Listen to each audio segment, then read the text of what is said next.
Every time you walk into the room, got me feeling crazy. Shock my heart, boom, boom.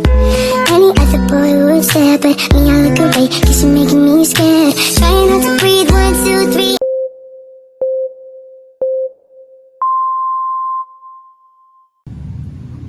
Halo guys, kembali lagi dengan aku Chandra Aulia di podcast Sobat Sehat. Nah, kali ini kita kedatangan tamu nih dari mahasiswa Dr. Subandi. Halo Kak, selamat malam Kak. Malam. Apa kabar hari ini ya Kak? Baik. Alhamdulillah ya. Nah, teman-teman di sini belum pada kenal nih dengan kakaknya. Coba Kak, perkenalkan terlebih dahulu. Perkenalkan, nama saya Kevin Selibaraki, biasanya dipanggil Kevin.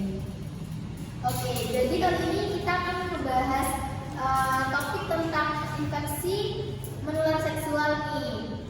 Mungkin topik ini dianggap tabu ya Kak, sering dihindari juga. Tapi jangan khawatir teman-teman, karena kita akan membahasnya itu dengan santai tapi tetap serius. Karena ini tentang kesehatan teman-teman. Oke Kak, jadi kita mulai aja ya Kak. Sebenarnya apa sih infeksi menular seksual itu Kak? Jadi gini, IMS adalah penyakit yang bisa menular lewat hubungan seksual. Nah, ini bisa terjadi karena adanya bakteri, virus, atau parasit yang ada di tubuh seseorang. Dan mereka bisa berpindah ke tubuh orang lain saat ada kontak seksual ya Kak. Bukan cuma lewat hubungan seksual biasa loh, kadang bisa juga lewat oral. Bahkan ada beberapa infeksi yang bisa menular lewat kontak langsung dengan kulit yang terluka atau berbagai jalan suntik ya Kak. Jadi meskipun kamu pikir itu nggak akan kejadian sama aku, resikonya tetap ada kalau kita nggak berhati-hati. Baik Kak. Untuk penyakit-penyakitnya itu apa aja ya Kak yang sering terjadi di IMS ini Kak? Biasanya itu seperti gonore, chlamydia, herpes genital, HIV.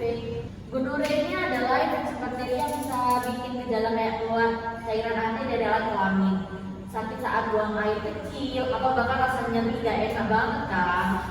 Terus selanjutnya itu ada chlamydia. Chlamydia itu biasanya gak ada gejalanya ya Kak, tapi bisa bikin infeksi pada organ reproduksi dan ganggu kesuburan, terutama buat cewek. Jadi meski gak ada gejalanya itu tetap beresiko.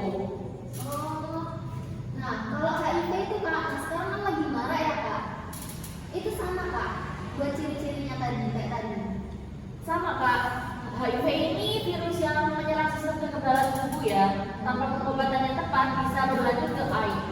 Tapi penyakit-penyakit kayak HIV itu kan sering dialami oleh remajanya ya Kak. Nah, apa pentingnya Kak untuk kita itu tahu tentang IMS itu?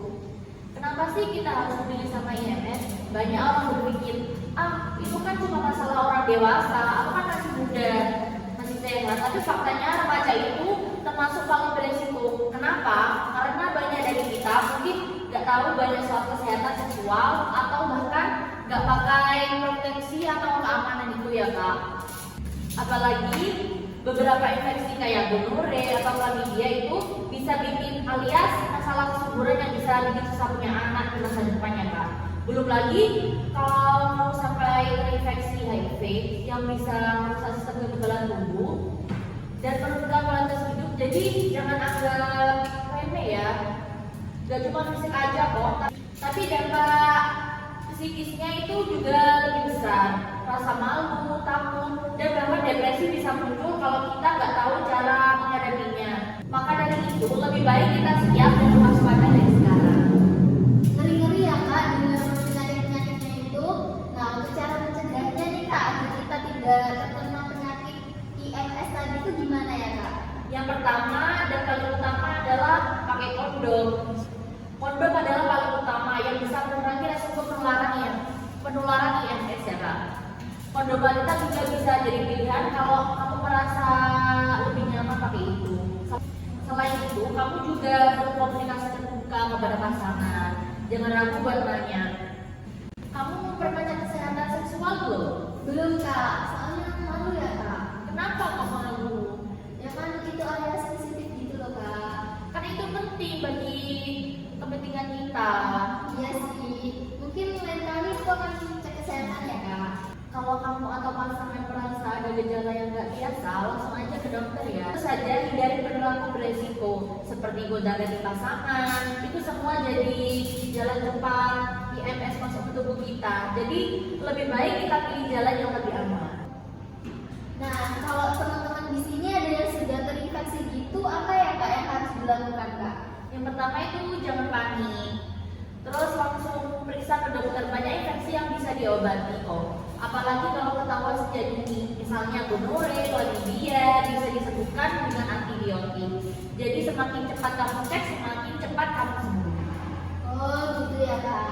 Baik teman-teman, materinya sangat bermanfaat ya. Jadi teman-teman di sini ada beberapa hal penting tentang infeksi menular seksual. Semoga setelah dengar podcast ini kalian jadi lebih paham nih tentang kesehatan seksual ya, dan semoga teman-teman nggak takut lagi ngomongin tentang kesehatan seksual ini karena sangat penting ya teman-teman agar kita terhindar dari infeksi menular seksual.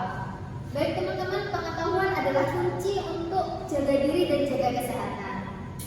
Baik, terima kasih ya Kak atas materinya kali ini dan sangat bermanfaat ya untuk apalagi buat remaja ini. Baik Kak, terima kasih ya sudah meluangkan waktunya untuk ngebahas tentang edukasi ini. Mungkin lain kali kita bisa ngobrol-ngobrol lagi ya Kak. Boleh. Baik teman-teman di sini, jika merasa episode ini lebih bermanfaat, mungkin bisa share ke teman-temannya ya agar para remaja ini lebih paham lagi tentang infeksi menular seksual ini. Tetap sehat, tetap cerdas, dan selalu berhati-hati. Bye-bye. Everybody asking how we doing, say we good. Don't need no one to tell me how to